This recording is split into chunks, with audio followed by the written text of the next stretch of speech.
चलिए तो शुरू करते हैं कहानी। पहले एक बार मुझे ये दिखा दे अपन ने लास्ट कहाँ तक किया था।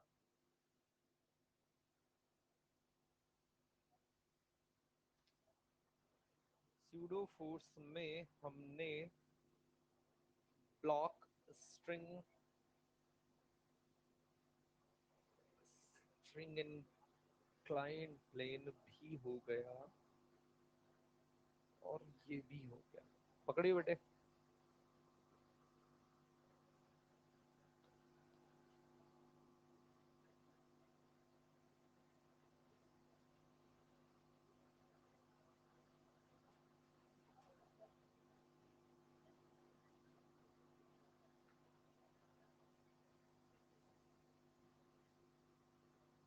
चलिए तो कुछ क्वेश्चंस से अपन शुरुआत करते हैं।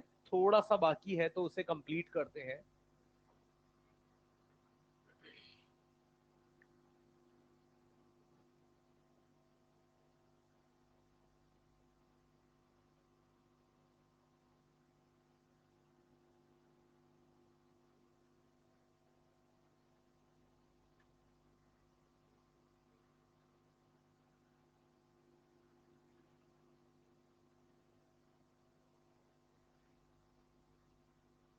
सवाल लिखो। सवाल लिखो। ब्लॉक का नत तल के सापेक्ष ब्लॉक का नत तल के सापेक्ष ब्लॉक का नत तल के सापेक्ष त्वरण ज्ञात करें। ब्लॉक का नत तल के सापेक्ष त्वरण ज्ञात करें तथा ब्लॉक व नत तल के मध्य तथा ब्लॉक व नत तल के मध्य अभिलंब प्रतिक्रिया बल भी ज्ञात करें। नहीं, ब्लॉक व नत तल के मध्य अभिलंब प्रतिक्रिया बल भी ज्ञात करें।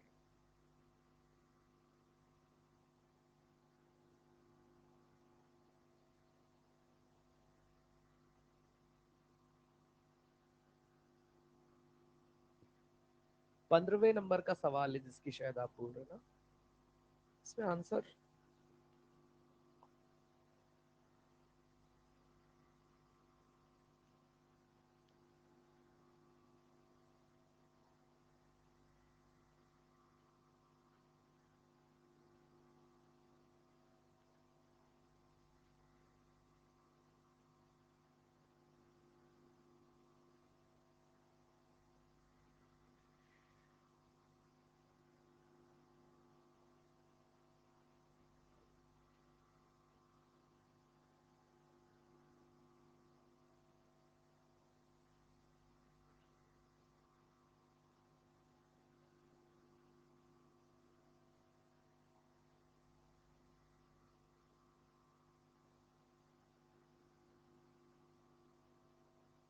ओके।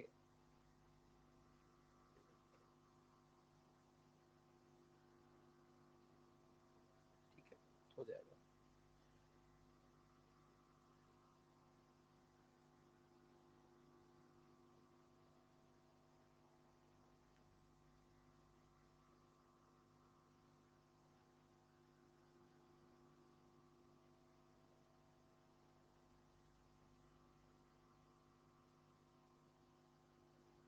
बोलिए।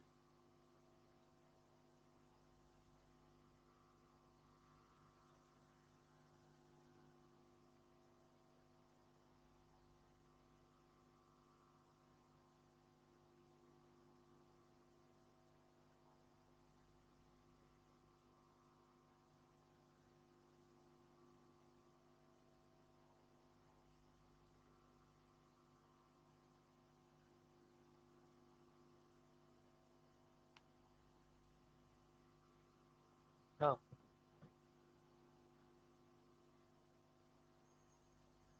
28।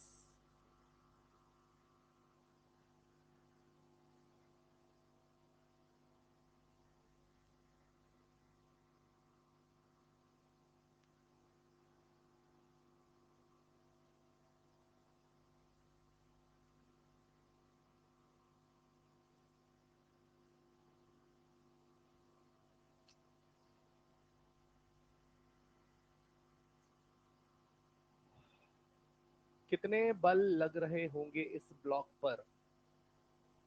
2 mg और नॉर्मल। परंतु जब हम उस नत्तल के सापेक्ष बात करेंगे, यानी नत्तल पर ही जाकर बैठ जाएंगे, तो एक और काल्पनिक बल जो हमें लगाना पड़ता है, कौन, किधर को मिलाकर कितने बल हो जाएंगे? 3। और जो हमें ज्ञात करना है त्वरण, वो किसके सापेक्ष ज्ञात करना है? नत्तल के सापेक्ष, यानी जहां मैं बैठा हूं उसी फ्रेम को ध्यान में रखकर मुझे त्वरण निकालना है। और इस फ्रेम को ध्यान में रखता हूं तो ये स्यूडो फोर्स लगाना 100% जायज है। यानी मुझे कुछ भी अलग नहीं सोचना है। सवाल की स्कीम पूरी साफ सुथरी कही गई है कि नत्तल पर जाकर देखो क्या हो रहा है, तो नत्तल पर जाकर बैठ गया। परंतु मैकेनिक्स ये कहती है कि अगर आप किसी त्वरित यंत्र पर बैठे हैं तो वहां न्यूटन लॉ सीधे, न्यूटन लॉ लगाने के लिए जो जुगाड़ है वो करना पड़ेगा। और जैसे जुगाड़ किया, न्यूटन के नियम अब लागू हो जाते हैं। अब आपसे जो पूछा जा रहा है त्वरण, वो बिल्कुल सही आएगा क्योंकि आप नत्तल के सापेक्ष ही देख रहे हैं सब, तो जो भी आएगा आ जाएगा। दूसरी बात कि आपको यहां क्या भी बताना है, हाँ के ना। और बल एक ऐसी भौतिक राशि होती है जो फ्रेम पर निर्भर, तो इसीलिए ये नॉर्मल चाहे ग्राउंड से निकालता या यहां से निकालता, आंसर क्या आएगा? सही। तो मैं क्या यहीं से निकाल दूंगा आंसर, तो नॉर्मल सही आ जाएगा। यानी मुझे सबसे उचित फ्रेम यहां इस सवाल को सॉल्व करने का जो समझ आता है वो यही नत्तल समझ आता है। तो पहली बात तो यहां ये क्लियर हुई कि मैं कहां पर बैठकर सवाल करूंगा, नत्तल पर। दूसरी चीज ये क्लियर हुई कि नत्तल पर बैठ जाने से अब मुझे नत्तल का ही त्वरण नजर, वो नजर नहीं आएगा, उसके एवज में मुझे क्या लगाना पड़ता है। ऐसा करने से कुल कितने बल हो गए?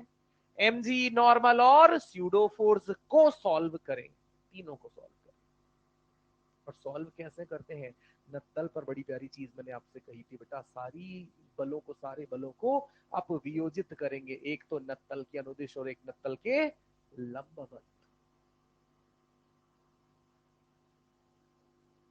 क्योंकि नत्तल का क्षैतिज यही है, नत्तल का क्षैतिज और नत्तल का लंबवत यही है। तो सबसे बेस्ट यहां पर अपने लिए यही आइडिया है। तो इसमें से अपने को नॉर्मल को वियोजित करने की जरूरत, mg जो नीचे लगता है उस mg के घटक वियोजन हम पहले से पढ़कर आए हैं। ये वाला mg का घटक mg साइन थीटा, ये वाला mg का घटक mg cos थीटा। थोड़ा सा ये मिटा देता हूं।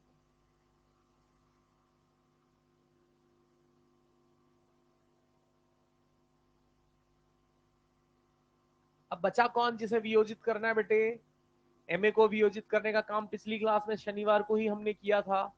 कैसे कर रहे थे हम वो काम कि यहां पर ये क्षैतिज का, सॉरी इस नत्तल का क्षैतिज से कितना कोण है, तो यहां ये क्षैतिज का नत्तल के साथ ये भी कितना कोण हो जाएगा?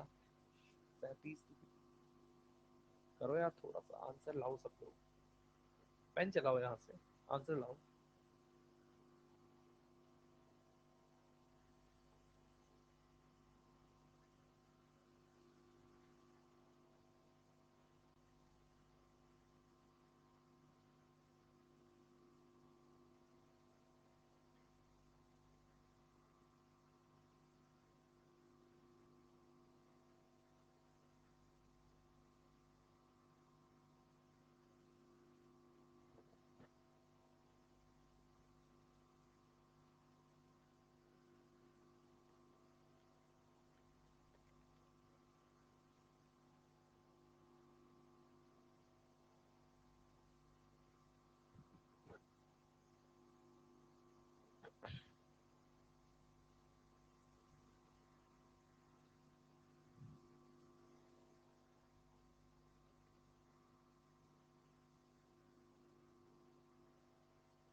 मुझे पता है अभी भी कुछ बच्चों के दिमाग में ये चलता होगा कि सर ये 10 त्वरण जो है ये क्यों नजर नहीं आएगा। तो बेटा इस चीज को तो आपको या तो अगर उतना दिमागी स्तर बढ़ाओ कि जो मैं कहना चाह रहा हूं कि जब भी हम जिस तंत्र पर बैठे हैं यानी अगर मैं बस के अंदर बैठ गया तो मुझे बस नहीं चलती नजर आएगी, मैं लिफ्ट के अंदर तो मुझे लिफ्ट नहीं चलती नजर आएगी। आप कह सकते हो सर हमें तो चलती नजर आती है, आपको बस नहीं चलती नजर आती बेटा, आपको बाहर की चीजें चलती नजर आती है। तो वही चीज हम यहां से कहते हैं कि जिस निकाय पर आप बैठ जाएंगे आपको उस निकाय का त्वरण या उसका वेग नजर नहीं आता है। पर वेग नजर नहीं आने से मैकेनिक्स नहीं बदल जाएगी, या त्वरण नजर नहीं आने से मैकेनिक्स नहीं बदल जाएगी, उस मैकेनिक्स का कुछ सेटलमेंट हम करते हैं और उसी सेटलमेंट का नाम क्या है, स्यूडो फोर्स। समझ आ रही है ना बात। तो यहां से मैं एम ए के घटक करूंगा तो ये वाला घटक क्या हो जाएगा बेटा, एम ए थीटा, और ये वाला एम ए साइन थीटा। अब यहां से साधारण सी गणित है, साधारण सी गणित क्या, कि नत तल के सापेक्ष ये ऊपर नीचे फिसल सकता है ना। जो पिछले सवाल में हमने किया था उसमें तो हमने कंडीशन डाल दी थी कि नत्तल के सापेक्ष ब्लॉक कैसा रहना चाहिए, विराम पर, स्थिरावस्था में। इसलिए ध्यान से देखना, उस सवाल में मैंने ऊपर के घटक को और नीचे के घटक को बराबर करके त्वरण ए का मान क्या निकाल लिया था बेटा, जी टेन थीटा। पर सवाल अभी ये वाला सवाल यहां है कि त्वरण है, यानी चीजें दोनों बराबर नहीं है, बैलेंस नहीं होगा, बैलेंस नहीं होगा तो त्वरण जरूर आएगा। और उसका पता कैसे लगेगा, मान निकाल कर, एम जी यानी 20 है ना, साइन 37 मतलब 3/5 कितना हो गया, ऊपर वाला बल गिनो, एम ए यानी 20, और कॉस 37 यानी 4/5 कितना हो गया, कौन बड़ा, यानी नत्तल के सापेक्ष किधर जाता नजर आना चाहिए, ऊपर। किस त्वरण से, तो हम यहां से कह देंगे त्वरण, और वो हो जाएगा 16 - 12/2। इसमें कुछ गरीब बच्चे ऐसे भी परेशान होते हैं, सुनना, कि सर त्वरण तो ऑलरेडी 10 दिया है ना, फिर आप त्वरण ही क्यों फाइंड कर रहे हैं बेटे।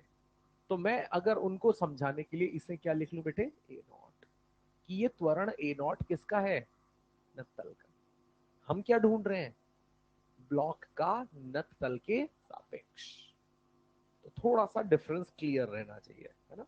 तो इसको ए नॉट लिख लेंगे, तो हर जगह आप चाहें तो यहाँ ए नॉट कर दें, तो थोड़ा मैटर इजी रहेगा। ठीक है। दूसरा नॉर्मल, नॉर्मल यानी अभिलंब प्रतिक्रिया बल किस, क्या बैलेंस होंगे, चलेगा कि नहीं चलेगा इस दिशा में, ये ब्लॉक नहीं चलेगा, नत्तल पर रखा है, रखा रहेगा नत्तल पर, ऐसे यू स्लाइड कर सकता है, वो स्लाइडिंग का त्वरण निकाल लिया। इन दोनों को क्या हम बैलेंस कर सकते हैं बेटे, ऊपर वालों को बराबर, तो ऊपर नॉर्मल बराबर एम ए मतलब 20 साइन 37, फिर दूसरा एम जी मतलब भी 20 कॉस 37।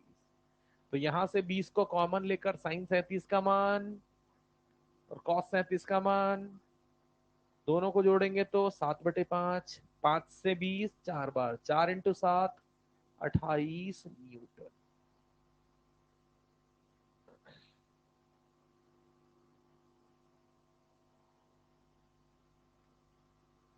मैं फिर से कहता हूं, सवालों को टुकड़ों में सॉल्व करेंगे।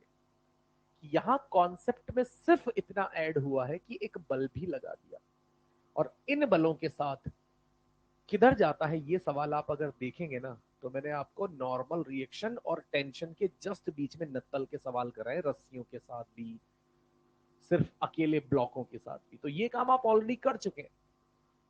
नाम नया आ जाने से मैकेनिक्स में परेशान नहीं होना कभी भी। टेक्निक लगाने के बाद, तकनीक लगा देने के बाद आपका वही काम बचा है जो आज से हम 15 दिन पहले कर रहे थे। ठीक है बात। चलिए एक और सवाल मैं यहां पर आपके लिए लेके आता हूं। ये स्टैंडर्ड सवाल रहता है, थोड़ा सा आपको डिफिकल्ट लगेगा, पर मैं वही कहता हूं कि तकनीक अगर सही सोच लिए तो उसके बाद अप्लाई की जाने वाली फिजिक्स में कोई परिवर्तन नहीं है।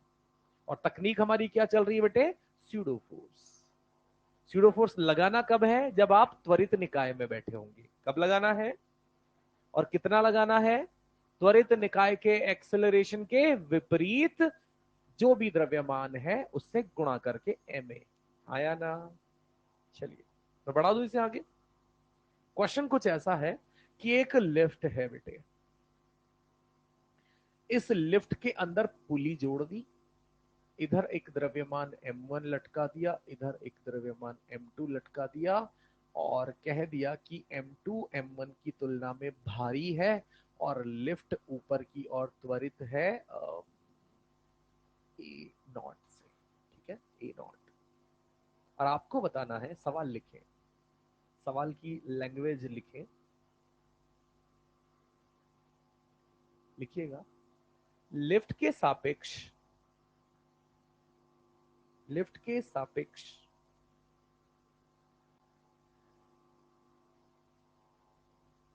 ब्लॉकों के त्वरण, ब्लॉकों के त्वरण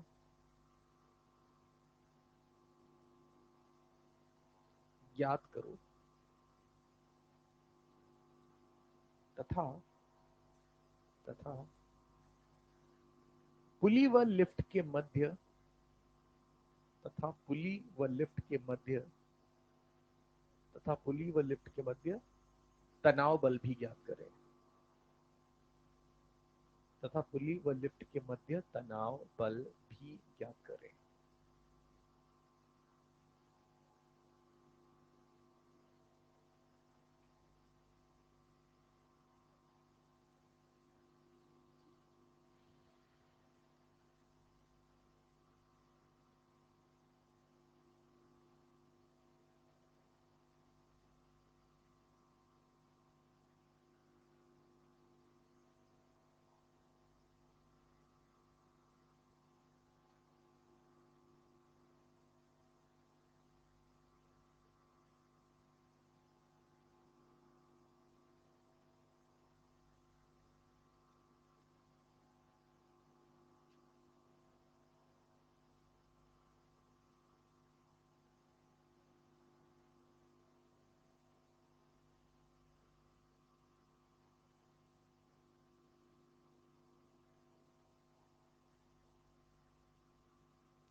यार वो आपकी बैकअप क्लास जो चल रही थी उसका क्या सीन है?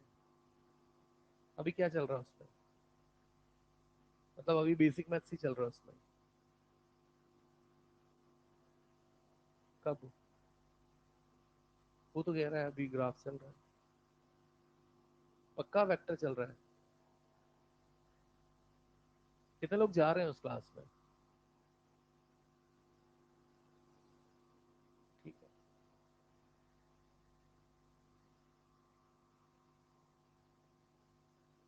मतलब आप जहां जैसा लगे ना आपको, आपको लगता है कि यार ये चीज तो हमें आ जाएगी या आती है, तो आप खुद अपने समय को बचाने के लिए सर को बता सकते हैं कि सर ये वाली चीज हमें जैसे समझ आती है तो थोड़ा सा आगे से बात कर ले, मतलब अपने अकॉर्डिंग कोऑर्डिनेट कर लेना सर के साथ, है ना?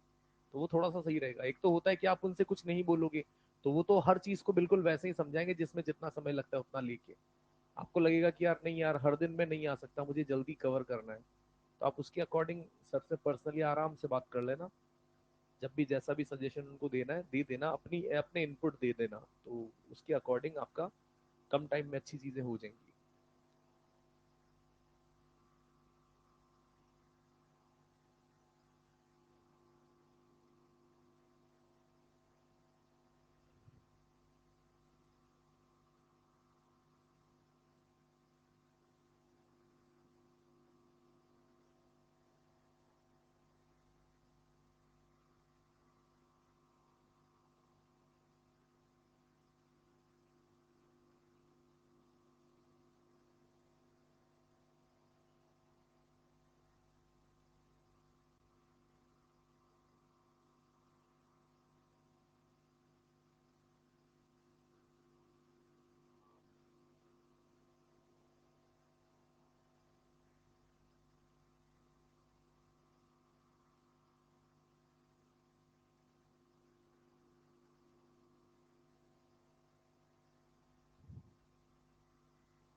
बोलिए। नहीं, चलो मैं समझाता हूँ, ध्यान से सुनना आप।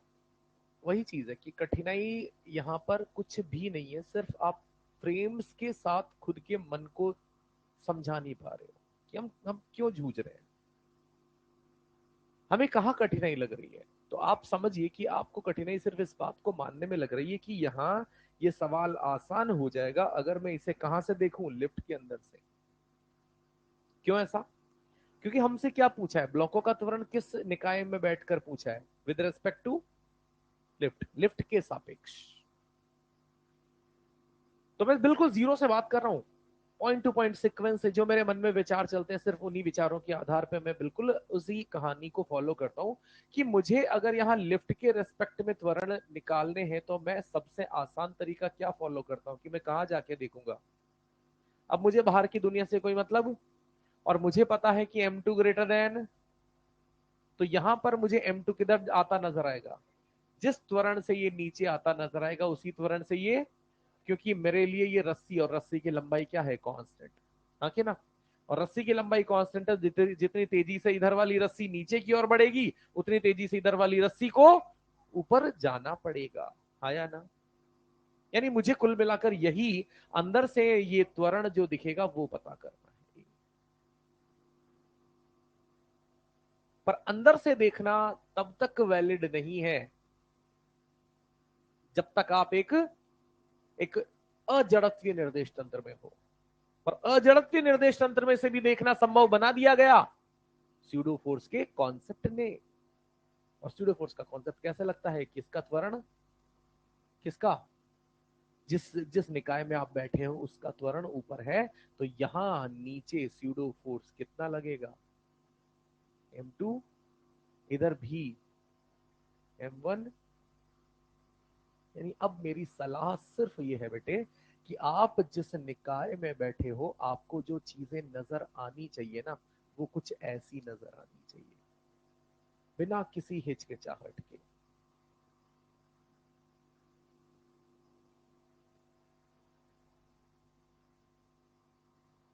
क्या स्यूडो फोर्स के लगाने से प्राकृतिक रूप से पहले से लग रहे बल गायब हो जाते हैं क्या? यानी इनके साथ यहां पर ये तो लगेगा ही लगेगा, हाँ के ना? और इनके साथ यहां ये भी लगेगा, क्योंकि मैंने एक लाइन जो लिखवाई थी आज भी मैंने कहा कि कोई भी बल फ्रेम से इंडिपेंडेंट होता है, हाँ के ना? मतलब तनाव बल चाहे हम बाहर से बात करें या चाहे अंदर से बात करें वो बिल्कुल वैसे ही लगते रहेंगे जो पहले लग रहे थे, mg भी वैसे ही लगता रहेगा, बस ये सेटलमेंट इस त्वरण ए के कारण हमने क्या कर लिया, ये। और क्या अब मुझे बाहर के किसी त्वरण को देखने की आवश्यकता है? मुझे जो काम है वो सिंपल क्या इन बलों से होना चाहिए, इन्हीं बलों के कारण ये वाला ब्लॉक अपन ने किधर आता माना और ये वाला ब्लॉक किधर जाता माना। अब मेरा सवाल यह है कि क्या इन दोनों बलों को मैं कंबाइंड कुछ ऐसा लिख सकता हूं या नहीं, और इन दोनों बलों को मैं कंबाइंड ऐसा लिख सकता हूं या नहीं। इनमें से बड़ा वाला कौन होगा और छोटा वाला? तो बड़े बलों की तरफ ये निकाय खींचकर नीचे और हल्के बलों की तरफ निकाय चलकर, तो यहां पर जब हम इन त्वरणों A1 A2 की बात करेंगे तो इस पर कुल बल नीचे M2 इंटू जी प्लस A0, उस पर नीचे G प्लस अपॉन कुल बल बटे कुल द्रव्यमान। पहले भी तो यही करते थे ना, पर पहले आप सिर्फ और सिर्फ क्या लेते थे, बिना स्यूडो फोर्स के, क्योंकि पहले लिफ्ट चल नहीं रही होती थी, या पहले पुली चल नहीं रही होती थी लिफ्ट के साथ, पहले पुली छत से लटकी होती थी, इसीलिए मुझे स्यूडो फोर्स लगाने की आवश्यकता। तो मैं पहले क्या लिखता था, सिर्फ बड़ा द्रव्यमान माइनस छोटा द्रव्यमान, या यूं लिखता था मैं M2G माइनस M1G। अभी मुझे पता है जी के साथ साथ किसका भी प्रभाव आ रहा है, उस लिफ्ट के चलने के कारण स्यूडो फोर्स का प्रभाव भी आ रहा है, और इसीलिए अब यहां से जो इच्छित त्वरण हमें यहां से मिलेगा वो क्या मिलेगा, M2 माइनस, पहले क्या आता था यहां पर सिर्फ G और नीचे m1 + m2 आता था कि नहीं आता था? अभी जी के साथ क्या भी लिखना पड़ेगा, ए नॉट, जहां ए नॉट लिफ्ट का त्वरण सवाल बताएगा। जी हमें पता है, द्रव्यमान तो बताए जाते ही जाते हैं हमेशा, तो हमें वो सापेक्षिक त्वरण पता लग जाएगा। सापेक्षिक क्यों बोल रहा हूं? क्योंकि ये वो वाला त्वरण है जो लिफ्ट के सापेक्ष देखा गया है। यानी कुल मिलाकर आपको यहां परिवर्तन के नाम पर क्या देखने को मिला, कि आपको यहां उस जी की जगह जहां पहले जी हुआ कर,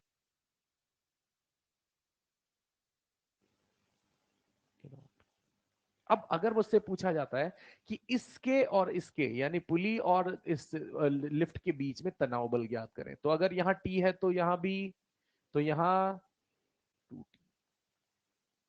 पता है आपको टी का फॉर्मूला कुछ आपने ऐसे लिखा होगा कभी को, 2m1m2 upon m1 + n2 g, हाँ के ना? तो आपको अभी बस यहां क्या परिवर्तन देखने को मिलेगा?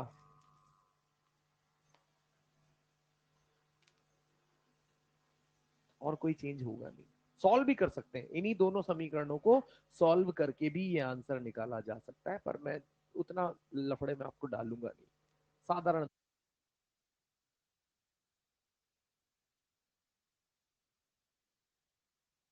और जिस धागे में हमें तनाव निकालना है वो तनाव क्या है, 2T।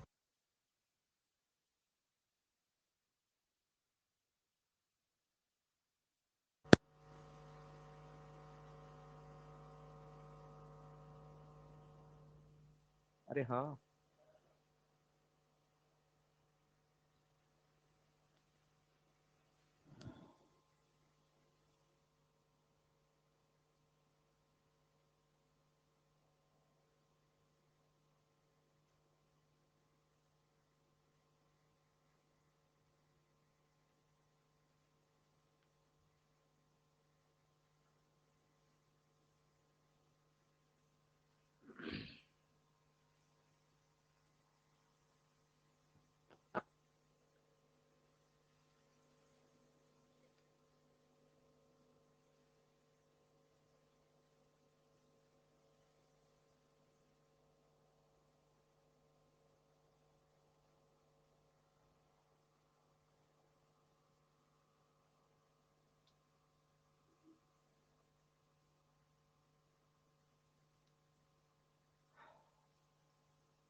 लिखा।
4.8।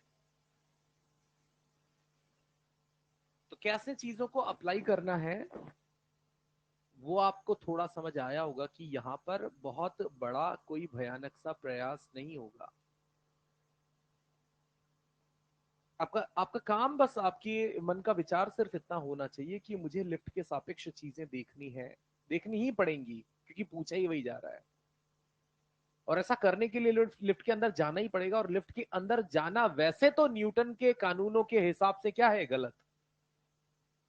पर उन कानूनों को भी थोड़ा सा मॉडिफाई किया जा सकता है। किस चीज को इस्तेमाल करके? Pseudo force. और वही स्यूडो फोर्स उस नीचे लग रहे mg के साथ ma जब पाता है तो कुल मिलाकर क्या हो जाता है? अरे कितना हो जाता है? mg plus A not. अगर मान लो मैं इसी सवाल में ये त्वरण ऊपर ना बनाकर किधर बनाता, तो नीचे mg के साथ अब ma किधर लगता? लगता कि नहीं लगता? और ऐसा होता तो मुझे g माइनस ए नॉट कुल बल मिलता। अभी दोनों जुड़कर ऐसा हो रहा है। उस कंडीशन में नीचे तो mg लगता पर स्यूडो फोर्स ऊपर लगता तो वो यहां पर माइनस चिन्ह देता। पर फिलहाल साधारण सी बात है। तो हमने यहां पर देखा कि 7 kg के ब्लॉक पर नीचे क्या लग रहा है, तो आपने कहा 7a0, हाँ के ना? और आपने साथ में क्या कहा? 7g। तो इस पर भारी द्रव्यमान जो कि नीचे की तरफ आता नजर आएगा, इस पर कुल बल हो गया 7g प्लस a0 मतलब 2। हल्के द्रव्यमान पर कुल बल कितना हो गया? 3 × g+2 अपॉन कुल द्रव्यमान 10। क्या यही करना है मुझे? और मैं यहां पर सीधा 7 - 3 यानी 4 × g+2 यानी 12/10, 48/10, 4 मीटर प्रति सेकंड स्क्वायर। किधर? लिफ्ट के सापेक्ष नीचे।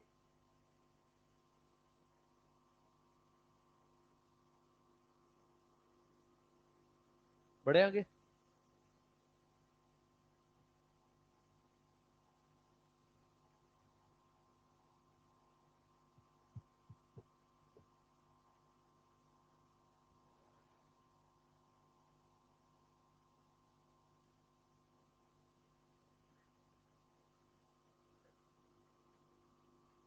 चला दू।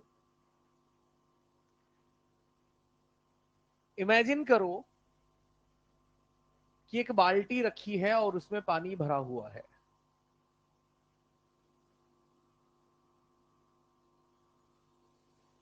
और बाल्टी त्वरित नहीं है। त्वरित नहीं है वाली बात दो तरीके से हो सकती है। या तो बाल्टी स्थिर है या नियत वेग से गतिशील है। उन दोनों चीजों को ही हम कंबाइंडली अत्वरित शून्य त्वरण से गतिशील निकाय की बात कह सकते हैं। और जब शून्य त्वरित है, या यूं मान लो आप तो कि मैं साधारण आसान बताता हूं, मैं कहता हूं कि एक बाल्टी रखी हुई है। मेरा साधारण सा सवाल यह है कि क्या हमने हमेशा उस रखी हुई स्थिर बाल्टी में उस पानी की ऊपरी सतह को हमेशा ऐसा देखा है बेटा, निकाय में, मतलब साम्य अवस्था में, हाँ के ना? मैं वैसी बात नहीं कर रहा कि ऊपर से पानी गिर रहा है तो आप कह सकते हो सर पानी गिर रहा होगा तो ऐसी नजर नहीं आएगी, लहरें जैसी बनती नजर आएगी, ऐसे पानी ऊपर नीचे भागता नजर आएगा। मैंने कहा बाल्टी में पानी रखा हुआ है, भरा हुआ है, शांत। तो क्या सदैव जो सतह है वो सतह हमेशा ऐसी क्षैतिज और स्थिर सतह ही नजर आती है, हाँ या ना?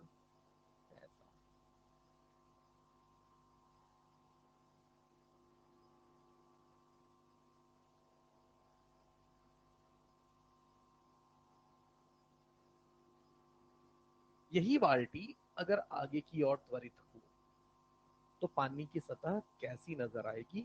और सुनते जाना। और यही बाल्टी अगर पीछे की ओर त्वरित हो तो हमें सतह कैसी नजर आएगी? ये हमारे सवाल होते हैं जो पूछे जाते हैं। तो हमें क्या सोचना होता है बेटे कि बाल्टी में पानी की सतह कैसी है, इसका सबसे बेस्ट व्यू अगर मैं लेना चाहता हूं तो मैं बाल्टी पर ही जाकर बैठ जाता हूं। और मैं बाल्टी पर जाकर बैठता हूं तो मुझे समझ आता है कि मैं किस में आ चुका हूं? त्वरित निकाय में। जिसे हमने क्या कहना सीखा है, अजड़त्वीय। और अजड़त्वीय में अगर आप न्यूटन के नियम कानूनों की बात करते हो तो उनको सीधे लगाए जाना बिल्कुल गलत है। उनको लगाए जाने की शर्त की पालना हमें करनी होगी, और शर्त क्या होती है, जो किधर लगता है, निकाय के त्वरण के विपरीत। यानी प्रत्येक उस पानी के या जो भी द्रव है उसके कण पर इधर पीछे क्या लगाया जाएगा, एम ए, जिस पर नीचे नेचुरली क्या लग रहा होगा। क्या एम ए के लगने से एमजी में कोई परिवर्तन होता है क्या? नहीं ना, एमजी तो जैसा था अभी भी वैसा ही। यहां हर द्रव्यमान, हर अणु इसका किधर की तरफ बल फील कर रहा था, और लॉजिक क्या होता है बेटे, कि जिस तरफ उसके कुल बल हैं, हर द्रव्यमान उन कुल बलों की दिशा में खिंचाव महसूस करता है। हाँ कि ना? अब कुल बलों की दिशा में खिंचाव महसूस करता है, तो हर द्रव्यमान जो जो भी पानी का कण है, मान लो पानी के कण यहां से आए, सब नीचे नीचे नीचे नीचे नीचे नीचे आने की कोशिश करेंगे।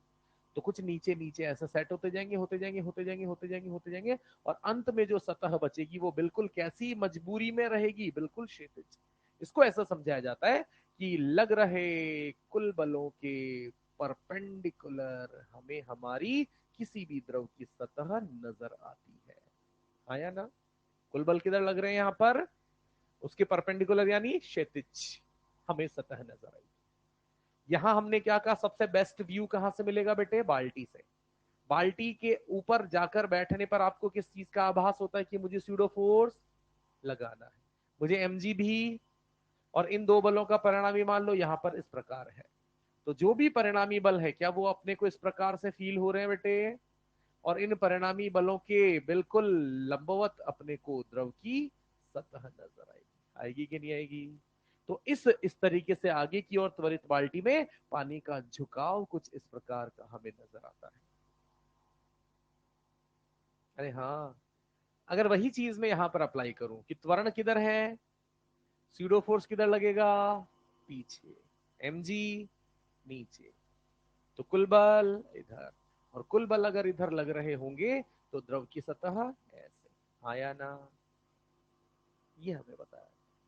जितना ज्यादा त्वरण रहेगा बेटे, जितना ज्यादा ये त्वरण रहेगा, इस द्रव की सतह का झुकाव उतना ही बढ़ता है।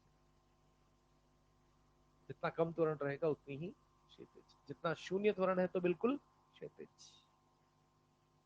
समझिए ना बात, ये बना ले, इसमें कोई डिफिकल्टी नहीं है, बस यही पूछा जाता है कि कब, कैसे, कितना त्वरण अगर दिया जाए तो द्रव की सतह कैसी दिखाई पड़ती है।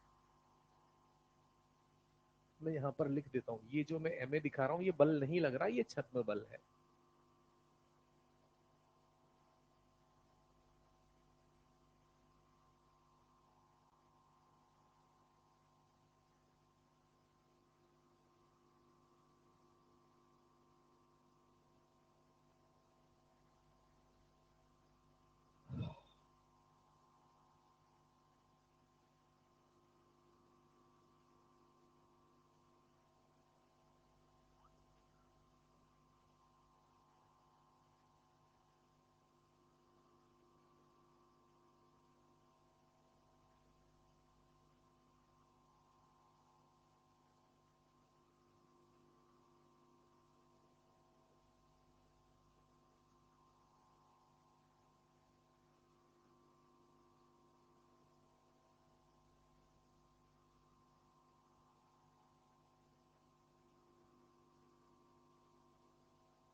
आईटी वगैरह में तो इसके सवाल भी पूछे जाते हैं, मतलब इस पे थोड़ी सी और कैलकुलेशन करवाते हैं।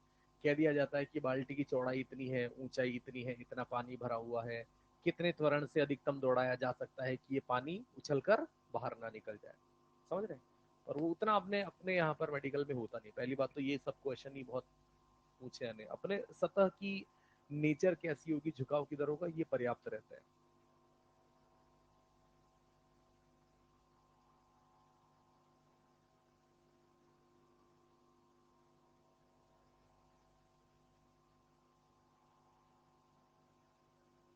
चले, तो हेडिंग लिख लो अगली, घर्षण बल।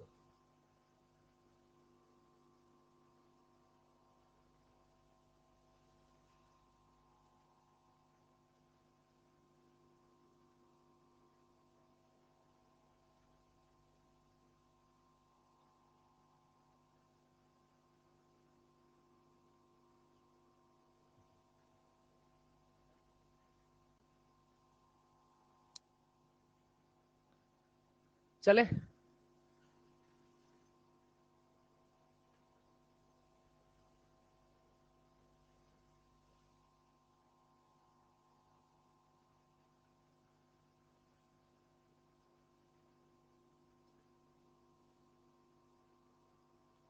मैं थोड़ा सा थ्योरेटिकल पर्पज यानी असर्शन रीजन बेस्ड बातें भी आपको समझ आए, इसलिए बेसिक से स्टेटमेंट से ऐसी बातें करना पसंद करूंगा, क्योंकि जितना मेरा ऑब्जर्वेशन है उस हिसाब से फ्रिक्शन से कठिन क्वेश्चन अगर आता है, कठिन अगर क्वेश्चन आता है तो कठिन नहीं आएगा, या तो बहुत साधारण क्वेश्चन आएगा म्यू इनटू एन वाला, या आता है क्वेश्चन तो स्टेटमेंट बेस्ड क्वेश्चन आएगा। कठिन कठिन मतलब वो एक ब्लॉक के ऊपर एक ब्लॉक फिर चल रहे हैं, वैसी चीजें नहीं आएंगी, इस चीज की मुझे मैं गारंटी दे सकता हूँ। तो अपन बेसिक्स चीजें जो है ना उनको सीखते हैं ध्यान से, क्वेश्चन तो ऑल दो हम करेंगे, इसी सारी चीजें करेंगे, मैं इनिशियल एलिमेंट्री बेस को कवर करने के हिसाब से बात करना शुरू करता हूँ। अब तक की बातें और फ्रिक्शन का इंट्रोडक्शन कैसे होता है, यानी सबसे बड़ी बात कि मैं किसी सवाल में फ्रिक्शन भी है ये कैसे पता कर पाता हूं, इन चीज को मैं बताता हूं बेटा, ध्यान से समझना। कि जैसे मान लो अब तक किसी भी एक सवाल में साधारण ब्लॉक हमारे पास होता था,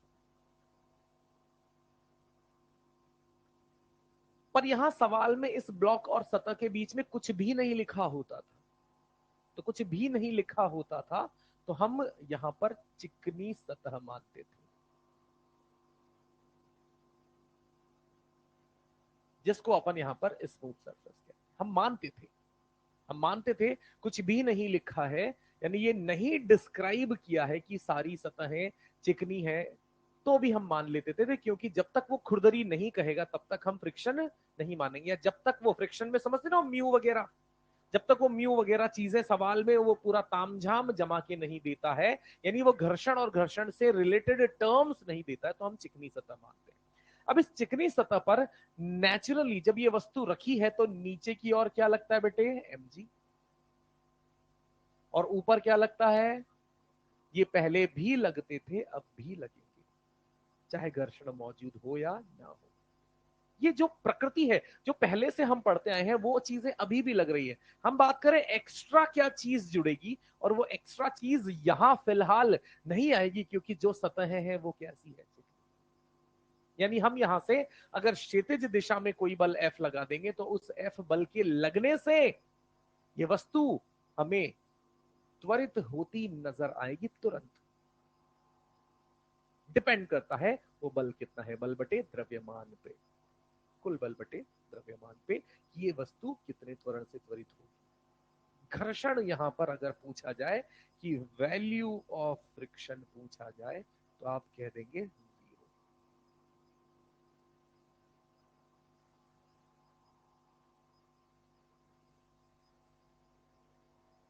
अभी ये एक वस्तु है और इस वस्तु पर बाहर से जो बल लग रहा है वो लग रहा है 0, और ये सतह यहां पर अपने को कह दी रफ।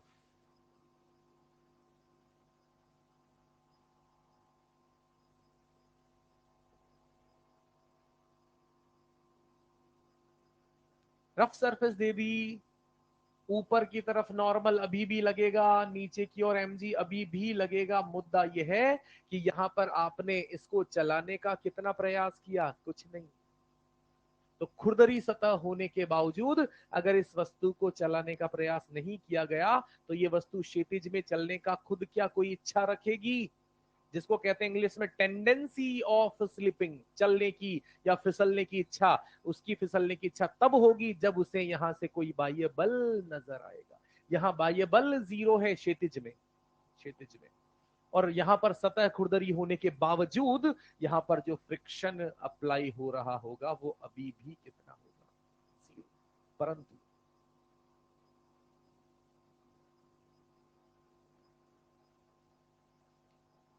इस रफ सरफेस की उपस्थिति और बाह्य बल की उपस्थिति में, जिसमें इस वस्तु पर ऊपर क्या लग रहा है, नीचे क्या लग रहा है, mg, अब यहां पर इन दोनों सतहों के बीच में कुछ न कुछ एक बल आएगा। किस प्रकार से वो बल आता है, वो बल आता है दोनों संपर्क सतहों के समांतर, या तो आगे या पीछे,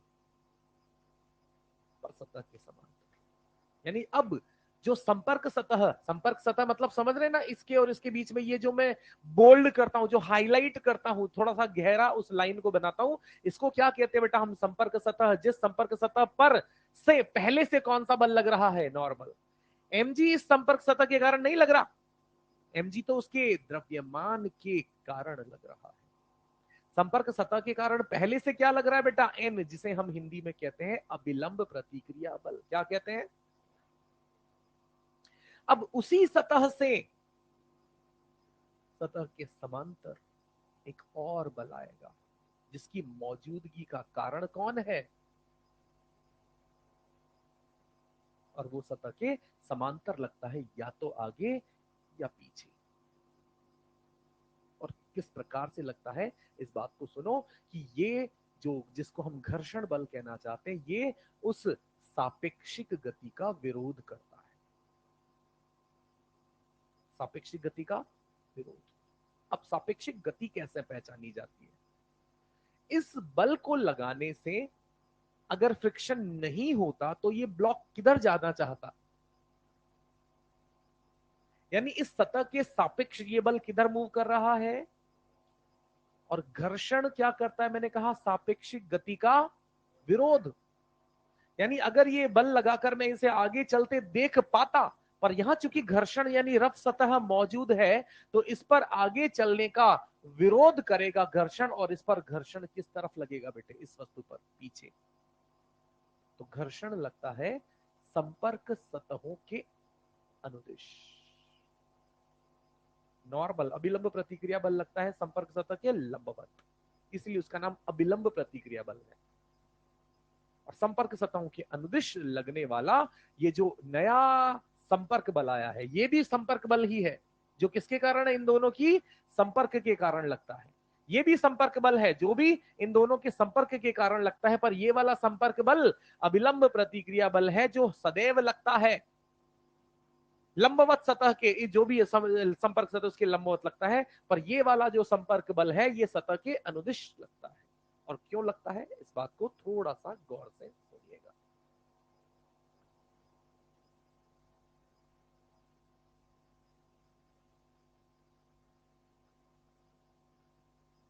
ये इसलिए लगता है बेटे कि जब इस सतह और इस धरातल, यानी ये जो मैंने ब्लॉक बनाया है और जो ये मेरा धरातल है, अगर इस सतह को जूम करके देखते हैं तो यहां पर अपने को सतह वास्तव में कुछ हल्की ऐसी नजर आती है, खुरदरी सतह, माइक्रोस्कोपिकली ये ऊपर और नीचे वाली सतह ऐसी नजर।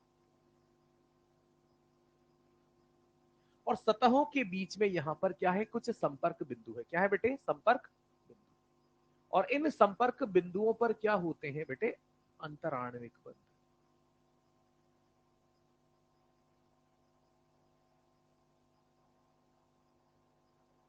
इंटरमॉलिक्यूलर बॉन्ड्स, जिनकी प्रकृति कैसी होती है, यानी इन चार बलों की, बल चार प्रकृति के हमने बताए थे। एक तो गुरुत्वाकर्षण, एक स्ट्रॉन्ग न्यूक्लियर, एक वीक न्यूक्लियर, और एक इलेक्ट्रोमैग्नेटिक विद्युत चुंबकीय। चार भौतिक मतलब जो बल यहाँ पर है, तो ये जो बलों की प्रकृति होती है ये होती है विद्युत चुंबकीय।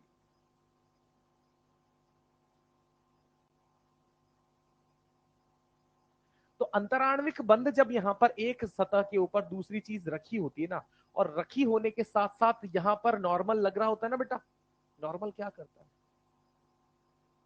सतह को दबाता है, प्रेस करता है। जितना ज्यादा नॉर्मल उन दोनों के बीच में, उतना ही ज्यादा एक दूसरे को दबाने का, पुश करने का टेंडेंसी होता है। और जितनी ज्यादा ये पुशिंग होगी इन दोनों के बीच में, अपने को अंतराणविक बंध उतने ही ज्यादा मजबूत बनते नजर आएंगे। और जब इन दोनों सतहों के बीच मजबूत बंध होंगे और जब आप इनको क्षैतिज में चलाने का प्रयास करेंगे, तो इन बंधों के कारण यहां पर ये चीजें चलने की, क्योंकि बंध टूटेंगे नहीं आसानी से, बंध आसानी से टूटेंगे नहीं। या तो बिल्कुल चिकनी सतह है, एक लूब्रिकेंट के साथ जिसको चिकनी सतह बना देंगे तो बंद बनेंगे ही नहीं वहां। और जहां बंद बनेंगे ही नहीं, उस चीज को अपन क्या कह देते हैं, स्मूथ सरफेस। बट अगर यहां पर हमें सवाल में रफ और खुरदरी सरफेस की बात कही गई है, तो हम उन बंदों को बनता हुआ देखते हैं। उन बंदों के कारण यहां पर चीजें एक दूसरे से चिपकी सी, रुकी सी नजर आती है। और जब अपन उसे आगे की तरफ धक्का मारते हैं, फोर्स लगाते हैं, तो उन बंदों के कारण अपने को पीछे की तरफ एक क्या मिलता है, रोकने का प्रयास कर सकने वाला बल मिलता है। उसी को नाम से घर्षण कहते हैं, जो सतह के अनुदिश हमें पीछे, यानी चलाने के प्रयास के विपरीत लगता नजर आता है।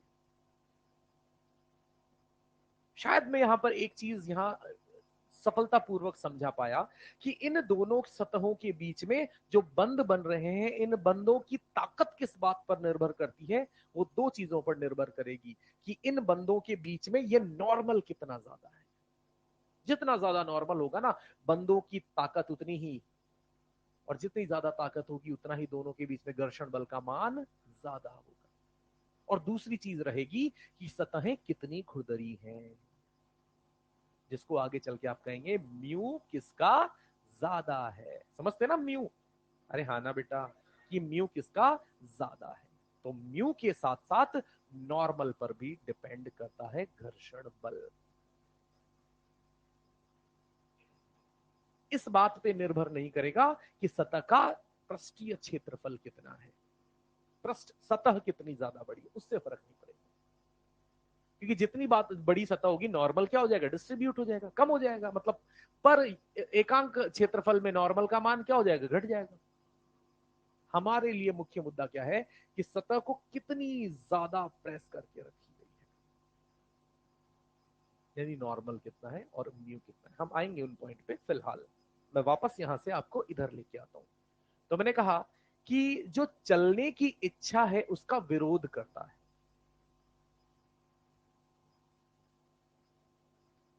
चलने या चलने की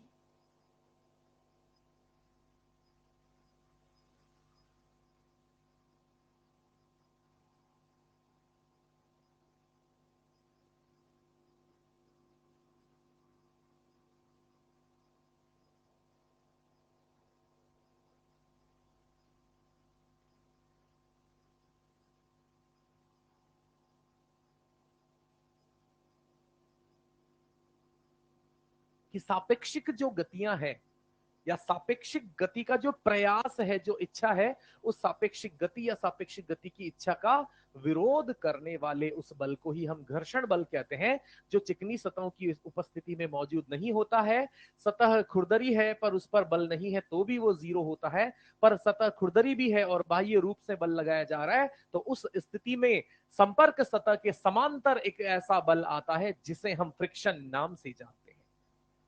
और उसका कारण भी मैंने यहां पर बताया कि जब इस प्रकार से खुरदरी सतह होती है, अंतराणविक बंद, विद्युत चुंबकीय बंद होते हैं, वो रोके रखने की कोशिश करते हैं, उन सतहों को चलने नहीं देते आसानी से।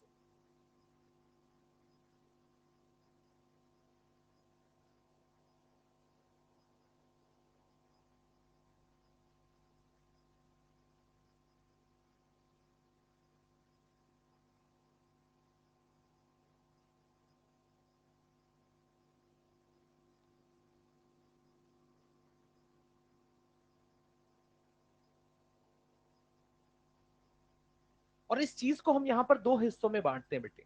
हम कहते हैं कि एक इस प्रकार से बाह्य बल लग रहा है, जो उस बाह्य बल उस वस्तु को चलने नहीं दे रहा, पर उसे चलाने का क्या कर रहा है, प्रयास। और एक में जिसमें सापेक्षिक गति हो चुकी है, यानी गति प्रारंभ हो चुकी है। तो इस आधार पर हम यहां पर घर्षण को दो प्रकारों में बांटते हैं, एक स्थैतिक घर्षण और ये वाला क्या हो जाएगा बेटे, गतिक घर्षण।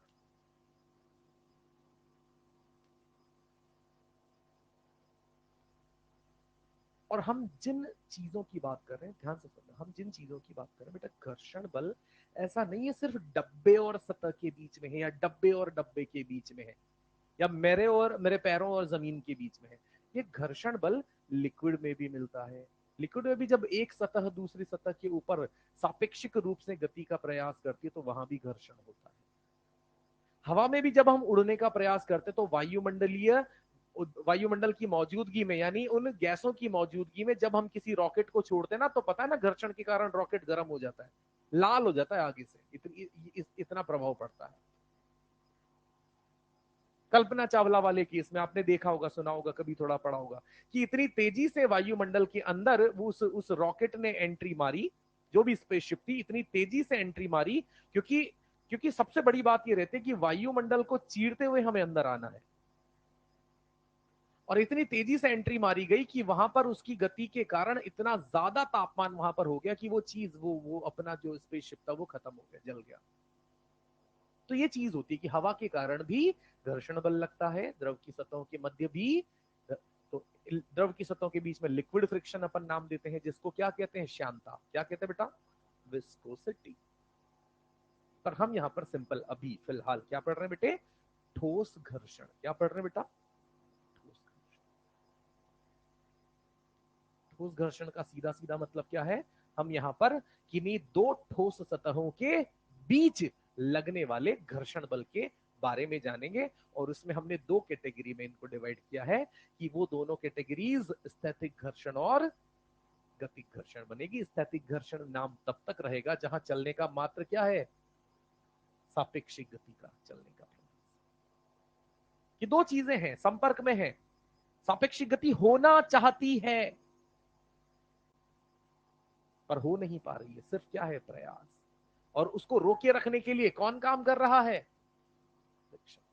उसका विरोध करने के लिए कौन है, तो रोके रखने का काम कर रहा है, चलने नहीं दे रहा है, उसको दोनों सापेक्षिक गतियों को होने नहीं दिया जा रहा है। उसका काम यहां पर कौन करके दिया, स्थैतिक घर्षण।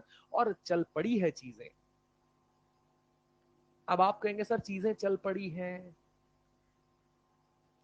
तो बंद तो टूट गए, फिर क्यों घर्षण बल आता है। होता है ना कि सर आपने कहा, लॉजिक ये है कि इंटर एटॉमिक बॉन्डिंग है, अंतराण्विक बंध है। जब तक बंद जिंदा थे, जब तक बंद बने हुए थे, तब तक तो बात लॉजिकल थी, वैलिड थी कि नहीं चलने देंगे तो नहीं चलने देंगे, बल लगेगा।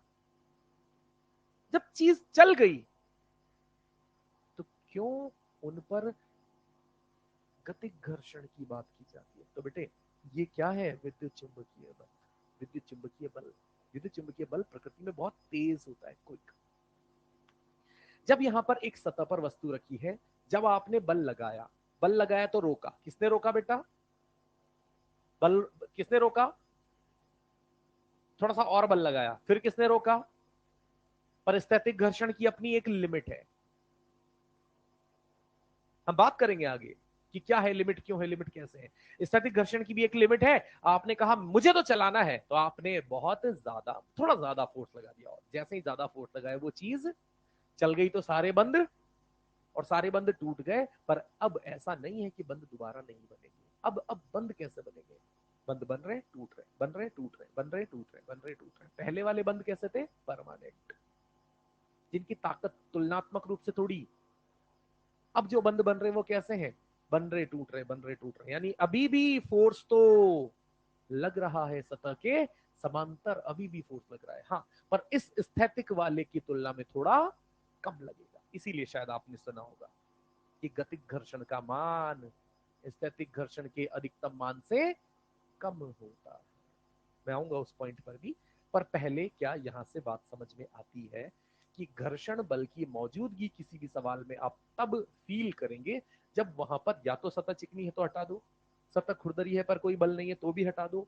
अब अपना मुद्दा यह है कि सतह में घर्षण भी है और बाह्य बल चलाने का प्रयास भी है, तो उस प्रयास का विरोध करने के लिए अपने पास यहां पर घर्षण बल लगता नजर आता है, जिसका मूलभूत कारण कुछ ऐसा है, जिसके दो प्रकार कुछ ऐसे हैं। मैं आगे बढ़ाता हूं आपको। तो मैंने यहां से ये समझाने की कोशिश की कि ये बल, ये बक्सा, ऐसे ब्लॉक, इसके बीच में कुछ ऐसी सतह, और मैं इन्हीं सतहों को जूम करके जब देखता हूं तो मुझे खुरदरी नजर आती है, ऐसे, है ना। फिलहाल अपन ने सामान्य जैसा बनना है वैसा बना दिया, और मेरा कहना यह है कि हम बाह्य रूप से इसे चलाने का प्रयास जो कर रहे हैं वो कितना है। इस प्रयास का विरोध कैसे कैसे किया जाएगा बेटे, तो आपको बस ये सोचना है कि आप जब यहां जमीन पर खड़े होकर किसको देखेंगे, किसको देखेंगे, तो ब्लॉक किधर जाने के लिए आपको तत्पर नजर आ रहा है, रोकने का काम कौन करेगा, फ्रिक्शन काम करेगा, तो फ्रिक्शन किधर लगता नजर आएगा, पीछे। दूसरी चीज मुझे बताओ कि ब्लॉक पर घर्षण बल किधर लगा, यहां पर इस स्थिति में फिलहाल पीछे। किन किन दो सतहों के बीच में लग रहा है घर्षण, ब्लॉक और ग्राउंड। तो ब्लॉक पर किधर लगा बेटा, क्योंकि ब्लॉक किधर जाना चाह रहा था सापेक्षिक रूप से, सापेक्षिक रूप से मतलब आपके सापेक्ष, आप कहां हो फिलहाल, ग्राउंड पर, और आप ग्राउंड से देख रहे हो ब्लॉक को, ब्लॉक किधर जा रहा है, तो घर्षण किधर लगाया जाना है। अब आप यहां ब्लॉक पर खड़े हो गए, तो आपको ग्राउंड किधर जाने को तत्पर नजर आएगी, पीछे, आगे नहीं पीछे बेटा।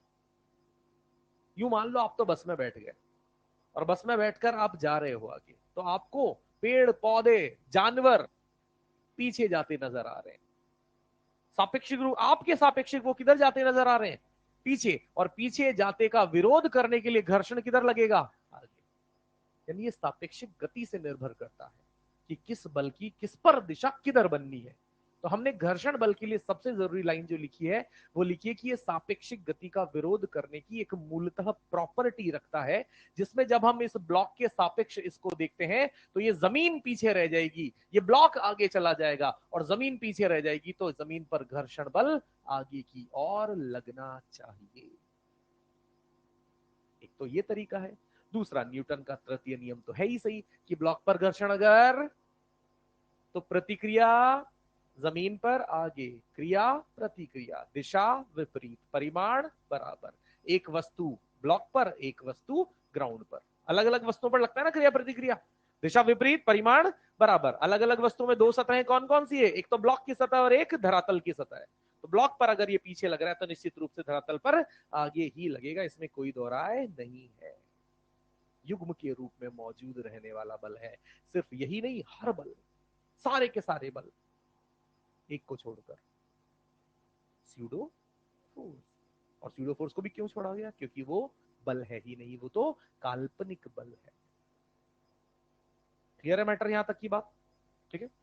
अब सुनिएगा, तो बेटा मैंने कहा कि यहां से जब हम इस जगह पे हैं और हमने यहां पर इसको समझने के लिए इस वस्तु को फिर से बनाया, ये यहां सतह बनाई, ये बल F लगाया, और मैंने आपसे कहा कि मान लिया जाए कि इस ब्लॉक और इस धरातल के बीच में जो बंद बने हुए हैं, रुकी हुई अवस्था में, स्थैतिक कंडीशन में जो बंद बने हुए हैं, उन बंदों की जो क्षमता है वो क्षमता 20 न्यूटन तक है। यानी 20 न्यूटन तक के बल लगाने पर वो बंद जो बन रहे थे स्थैतिक घर्षण की स्थिति में, वो बंद यहां पर नहीं टूटेंगे। 20 न्यूटन, ऐसे समझाने के लिए।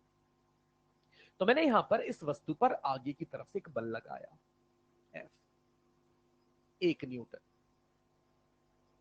जैसे ही 1 न्यूटन बल लगाया, क्या मैंने यहां पर इस बॉडी को, इस वस्तु को चलने की कुछ एक वो दी, मतलब क्या बोलते हैं, चलने का मोटिवेशन दिया मैंने इसे कि अब चल सकते हो। पर जैसे ही चलने का मोटिवेशन आया, ये चलने का प्रयास करेगी। अरे हाँ, अरे कोई क्लास में मोटिवेशन देता है 720 नंबर लाने का, आप 720 लाने का प्रयास करते हो, आते नहीं है, क्योंकि फ्रिक्शन, फ्रिक्शन मतलब मुसीबतें, चैलेंजेस बीच में है, वो चैलेंजेस आपको रोकते हैं। सही बात है। तो जितने कम चैलेंजेस, यानी अब यहां से मैंने प्रयास क्या किया, बहुत कम, 1 न्यूटन का, और अगर 1 न्यूटन बल में लगाता हूं तो मुझे विपरीत दिशा में घर्षण मिलेगा कि नहीं मिलेगा? घर्षण मिलेगा इस तरफ, यहां पर। इसको मैंने नाम दिया एफ एस।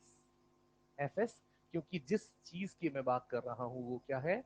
स्थैतिक घर्षण।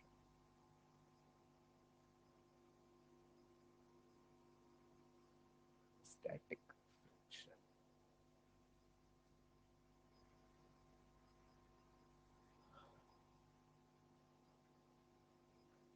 मैंने यहां से बल लगाया 5 न्यूटन। 5 न्यूटन का बल लगाते ही इस वस्तु में चलने की जो इच्छा, जो प्रयास है, वो कितने बल के कारण हुई? पर रोकने की क्षमता, जो बंद बन रहे हैं वो रोकने की क्षमता कितनी रखते हैं? तो चल पाएगा?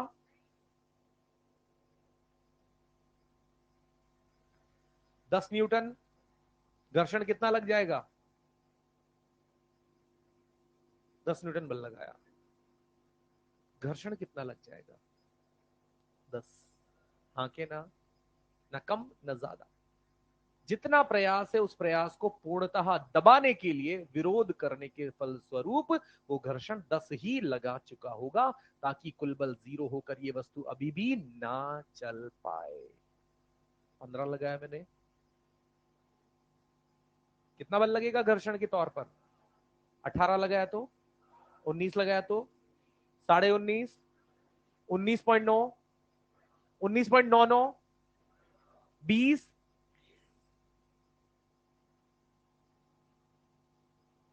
और तब तक की स्थिति को कहा जाता है स्थैतिक, static friction, up to that limit.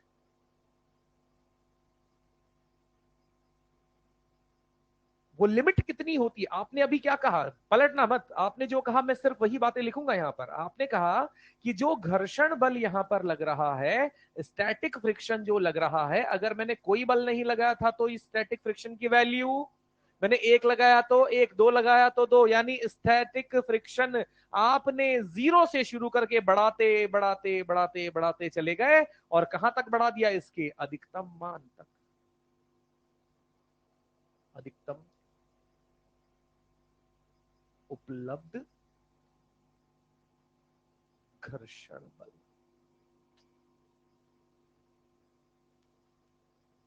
घर्षण बल, इसी को एक नाम दिया गया, सीमांत घर्षण। कि आप जिस रेंज में हो, जहां से आपने बलों के बारे में सोचना प्रारंभ किया, आप चाहते हैं चलाना, पर उस इच्छा के अनुसार उतना पर्याप्त बल जब तक नहीं लगाओगे, तब तक वस्तु चलने की कोशिश तो करेगी, चलने का प्रयास तो करेगी, पर चल नहीं पाएगी। और तब तक की रेंज में आप उसका, उस घर्षण बल का जो कैटेगरी रखेंगे, वो क्या रखेंगे? स्थैतिक घर्षण रखेंगे। जिसका मान निर्भर करेगा, उसका मान निर्भर करेगा आपके लगाए गए प्रयास पर।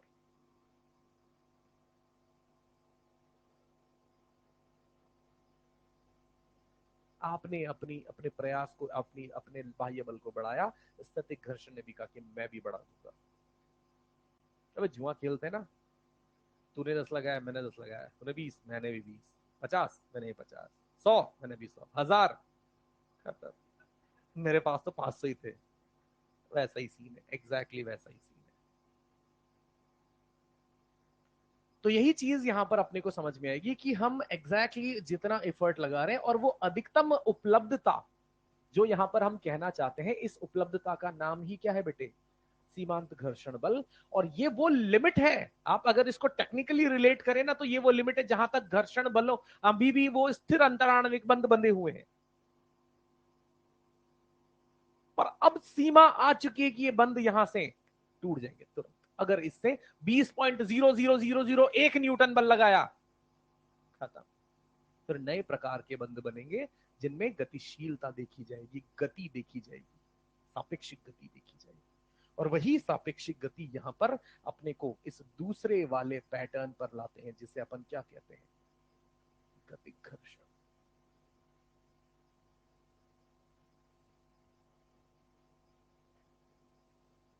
Kinetic friction.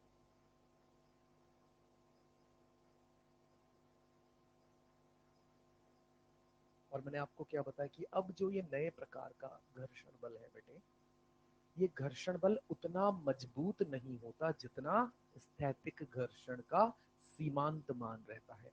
इसे यहां पर मैं बीच में लिख देता हूं, जो लिमिट है ना उसे यहां पर कहते हैं लिमिटिंग फ्रिक्शन। लिमिटिंग फ्रिक्शन, इसी को हिंदी में कहते हैं सीमांत घर्षण। और मैंने क्या समझा है कि बेटे ये जो लिमिटिंग फ्रिक्शन है ना, ये किस पर निर्भर करता है? उन दोनों संपर्क सतहों के बीच लग रहे नॉर्मल पर। और चूंकि ये स्थैतिक रोके रखने वाली लिमिट है ना बेटा, तो रोके रखने वाली लिमिट है, तो ये इस बात पर भी निर्भर करता है कि उनके बीच में ये क्या है। इसको क्या कहते हैं? कोएफिशिएंट ऑफ स्टैटिक फ्रिक्शन, स्थैतिक घर्षण गुणांक। स्थैतिक घर्षण गुणांक, जिसका मान सामान्यतः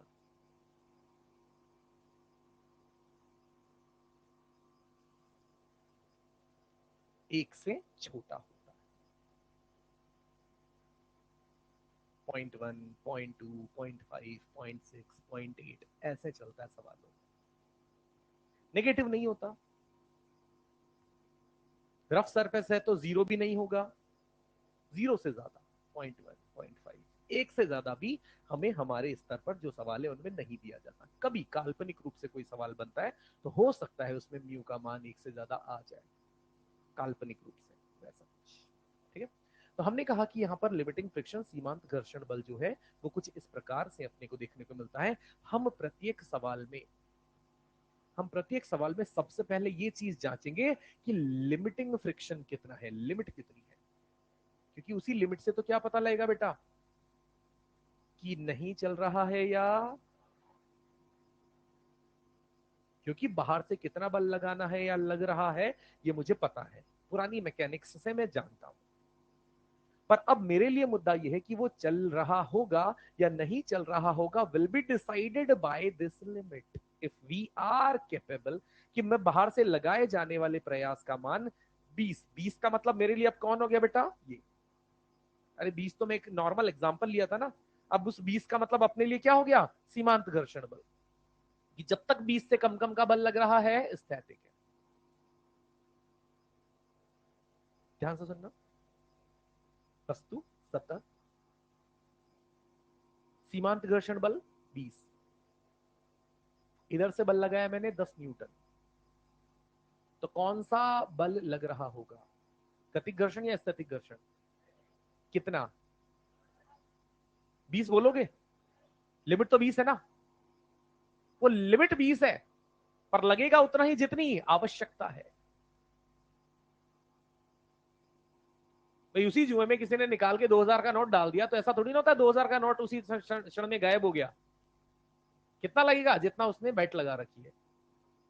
हाँ कि ना, वही है। तो यहां पर लिमिट जो है वो लिमिट यहां पर अपनी इससे डिसाइड होगी।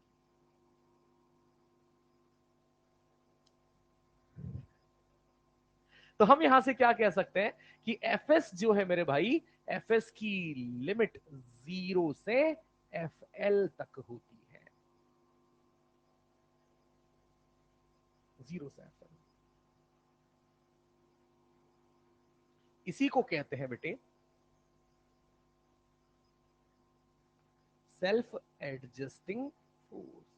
सेल्फ एडजस्टिंग का मतलब कि आवश्यकतानुसार ये अपने मान को एडजस्ट कर लेगा इस रेंज में। इस रेंज से ज्यादा अगर फोर्स लगता है, सीमांत घर्षण बल से ज्यादा फोर्स लगता है, तो वहां स्थैतिक घर्षण और ऐसी कोई बात नहीं होगी, वहां सारी बातें।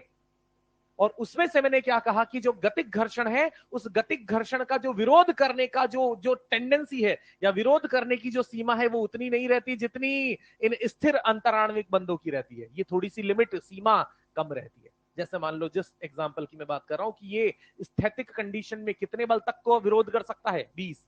पर जब एक बार ये बंद टूट जाएंगे और चलने लगेंगी, दोनों सतहों के बीच में सापेक्षिक गति आ जाएगी, तो इसके विरोध करने की जो क्षमता है वो मान लो कितनी रह गई, 18। समझ रहे 20 और 18 का कनेक्शन, कि अब गतिक घर्षण की मौजूदगी में घर्षण बल है, विरोध होगा,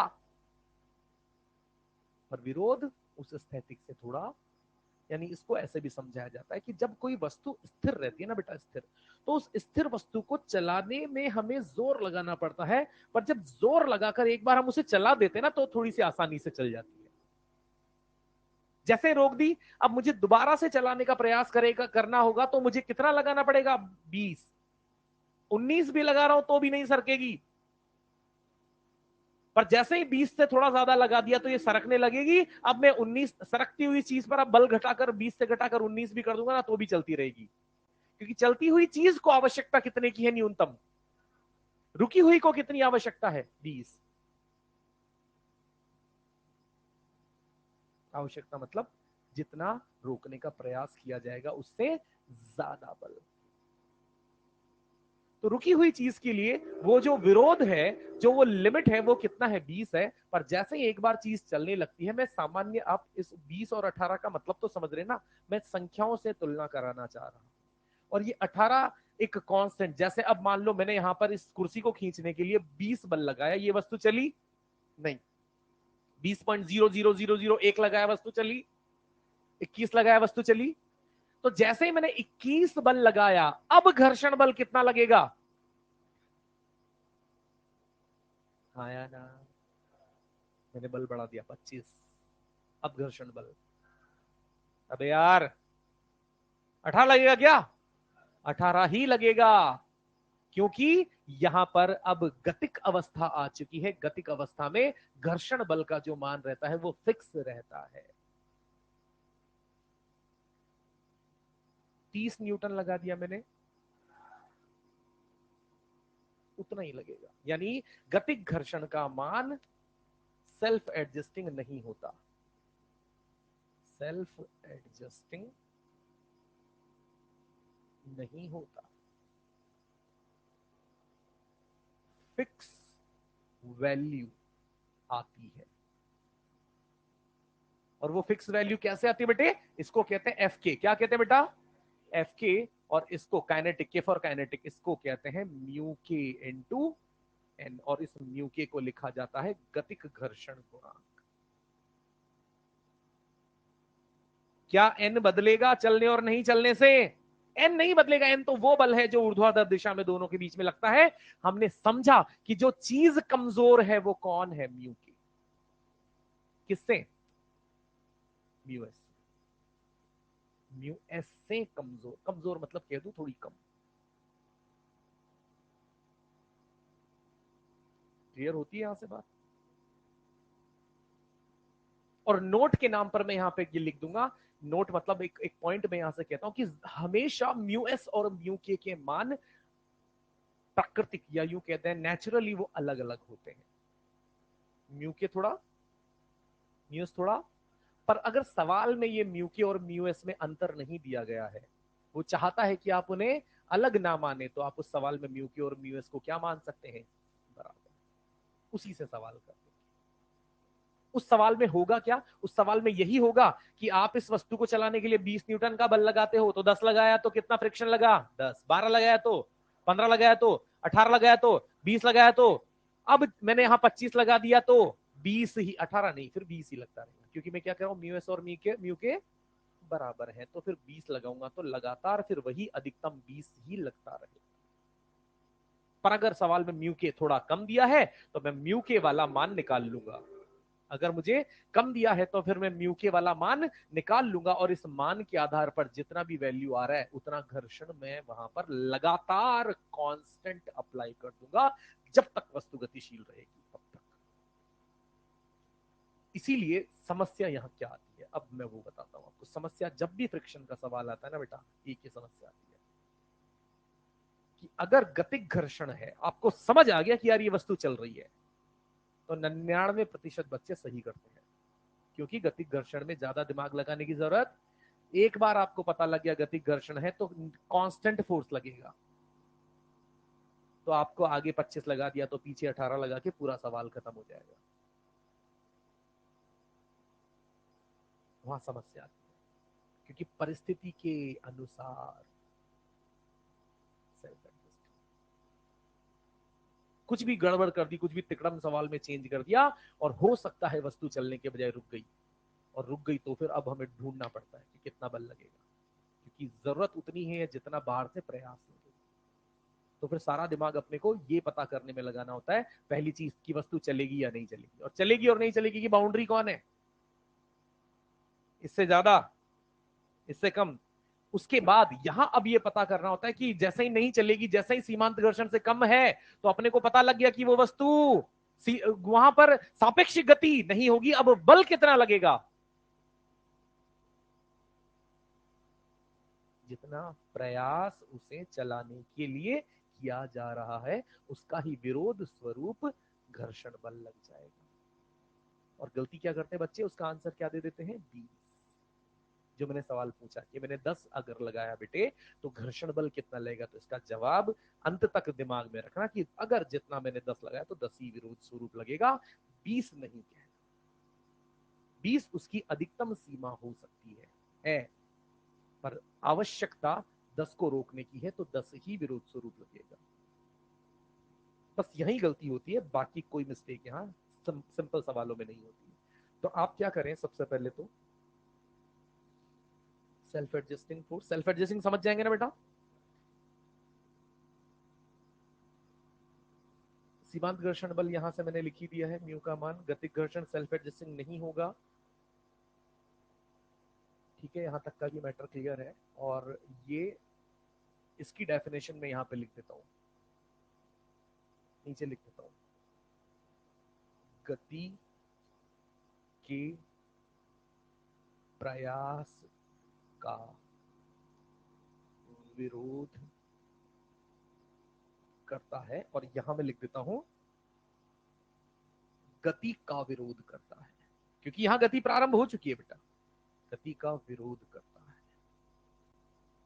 तो आप सबसे पहले यहां से ये लिखें, यही है।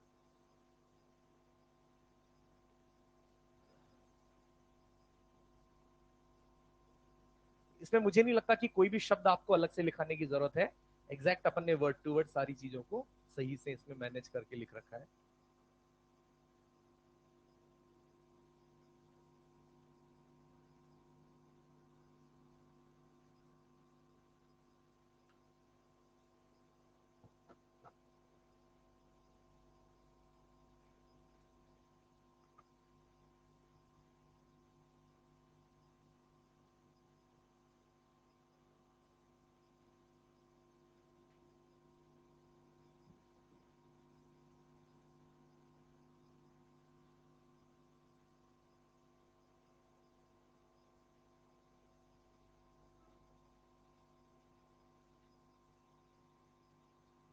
हाँ भाई, कुछ कह रहे हो, बोलो, बताओ, कुछ भावनाएं हो तो व्यक्त करो।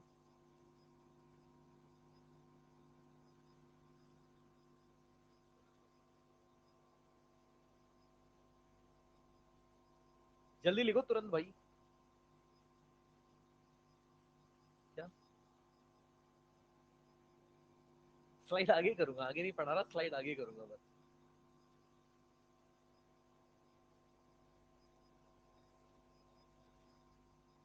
कुछ कह रहे हो उधर से, भावनाएं तो व्यक्त करो तुम, बोल के तो दिखाओ।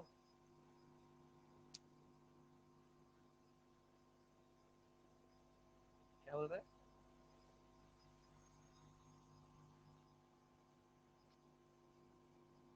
इतना समझ में आया कि सर आपसे डरने लगे, कुछ ऐसा सुनाई दिया मेरे को। तुम्हारी इच्छा है यार।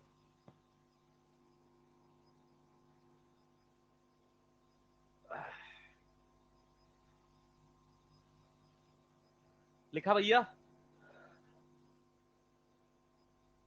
मैं मेरी समस्या बता देता हूँ, मेरी समस्या बस एक इतनी सी है कि यार मतलब ना मुझे, एक तो जैसे होमवर्क दिया या कोई भी किया और नहीं करते ना, तो मन के अंदर से चिढ़ छूटती है, फिर मतलब मुझे फिर शक्लें देखना भी ऐसा लगता है, गुस्सा आता है आप पे।